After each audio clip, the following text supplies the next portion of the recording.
दोस्तों, प्राचीन ग्रीक सभ्यता में लोग काफी मेहनती थे। वो लोग पॉटरी और वाइन बनाकर उसे एक्सपोर्ट करते थे, जिसकी वजह से वो काफी अमीर हुए।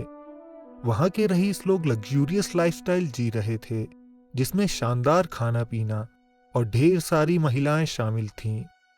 वो इस स्वर्ग जैसे जीवन को लंबे समय तक या अनंत काल तक जीना चाहते थे। इसी वजह से उन्होंने इममॉर्टैलिटी की खोज शुरू की। इतिहास की शुरुआत से ही एक्सप्लोरर्स का मानना रहा है कि धरती में कहीं ऐसा फाउंटेन मौजूद है जिसके पानी में सभी बीमारियों को ठीक करने के साथ साथ शरीर को अमर बनाने की क्षमता मौजूद है। दुनिया के अलग अलग कल्चर्स ने फाउंटेन ऑफ यूथ के बारे में लिखा है। इसे वाटरफॉल, फाउंटेन, झील या फिर किसी तालाब के रूप में दर्शाया जाता रहा है। जैसे 15वीं सेंचुरी की एक पेंटिंग जिसमें एक तरफ से बूढ़े लोग तालाब में उतरते हैं, दूसरी तरफ से वो जवान होकर निकलते हैं। आज के एपिसोड में हम फाउंटेन ऑफ यूथ को ढूंढने के सफर में जाने वाले हैं, तो अंत तक साथ रहिएगा।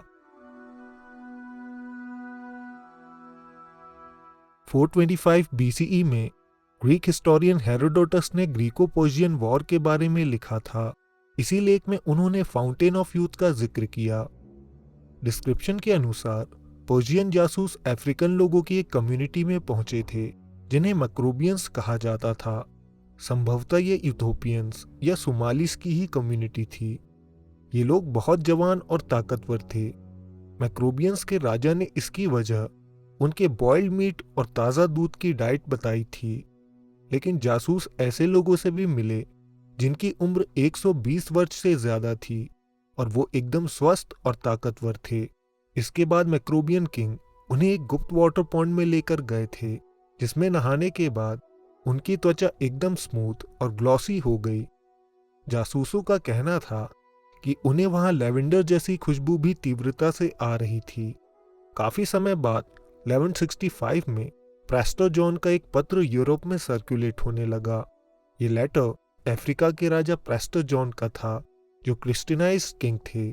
इन्होंने ये पत्र बाइजेंटाइन लीडर को लिखा था, जिसमें एक अफ्रीकन मोनार्क किंगडम का जिक्र था, जो शायद इंडिया में या फिर यूथोपिया में था। इस किंगडम में एक मिस्टिकल वाटर फाउंटेन था, जिसके पास लोगों के शरीर को 32 वर्ष की उम्र तक ले जाने की क्षमता थी। 1497 में पोर्चुगीज किंग ने वास्को डी गामा को केप ऑफ गुड होप के सफर में भेजा था। उन्हें जानकारी मिली थी कि फाउंटेन ऑफ यूथ वहीं मौजूद है। यो 1520 पोर्चुगीज एक्सप्लोरर डॉन रॉड्रिगो यूथियोपिया पहुंचे थे, जहां उनकी मुलाकात वहां के लीडर लेबना डेंगल से हुई थी। बहुत खोज के बावजूद भी उन्हें प्रेस्टर जॉन या कोई जादुई फाउंटेन नहीं मिल सका था। लेजेंड के अनुसार अलेक्जेंडर द ग्रेट भी ऐसे ही एक फाउंटेन की तलाश में थे, जिसमें नहाने से इंसान का शरीर अमर बन सकता था। अलेक्जेंडर रोमांस के ईस्टर्न वर्जन्स में बताया गया है कि अलेक्जेंडर खोज के दौरान इतना जान गए थे कि वो जादुई फाउंटेन ऐसी जगह मौजूद है जहां पर हर समय रात ही रहती है। कुछ वर्जन्स में ऐसा दावा भी किया जाता है कि अलेक्जेंडर अपने सैनिकों के साथ अफ्रीका के ट्रिप में एक ऐसी नदी के पास पहुंचे थे जो जादुई थी। नदी के पास कैंप करते हुए उन्होंने खाने के लिए मछलियां और पक्षी मारे थे। जब सैनिकों ने पक्षियों को धोया तो वो दोबारा जी उठे और वहां से उड़ गए थे। अलेक्जेंडर का मानना था कि ये नदी ओरिजिनल गार्डन ऑफ ईडन से बह रही है और इसके स्रोत में इटर्नल लाइफ देने की शक्ति मौजूद है। अलेक्जेंडर की ये खोज काफी दिलचस्प है, जिसके बारे में हम बाद में बात करेंगे। एक और वर्जन के अनुसार अलेक्जेंडर एक फाउंटेन तक पहुंचे जिसका पानी मीठा था।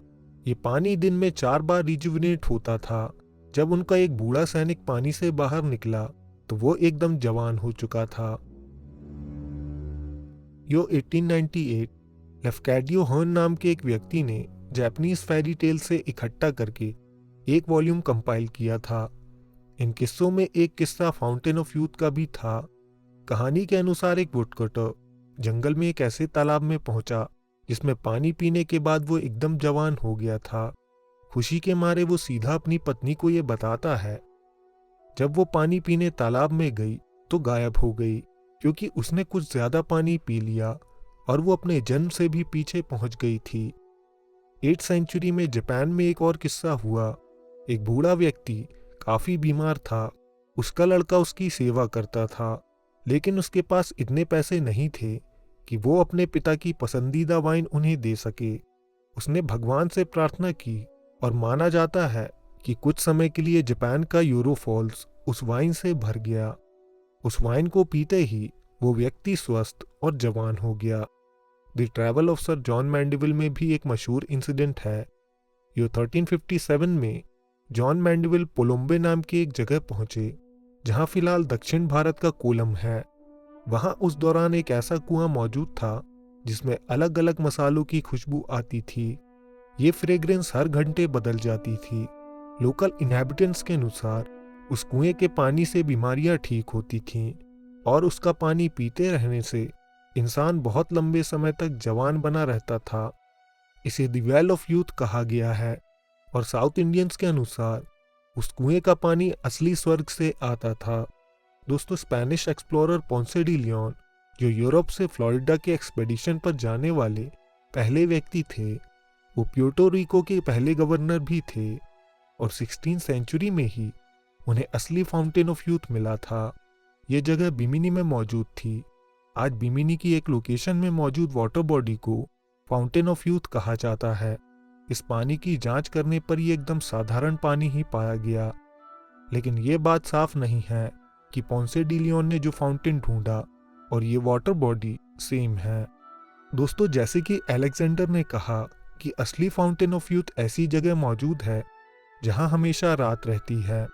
दक्षिण भारतीय कुएं का पानी भी स्वर्ग से आता था, तो कहीं ऐसा तो नहीं कि असली फाउंटेन ऑफ यूथ धरती के अंदर मौजूद हो, जहां से उस कुएं का पानी आता था।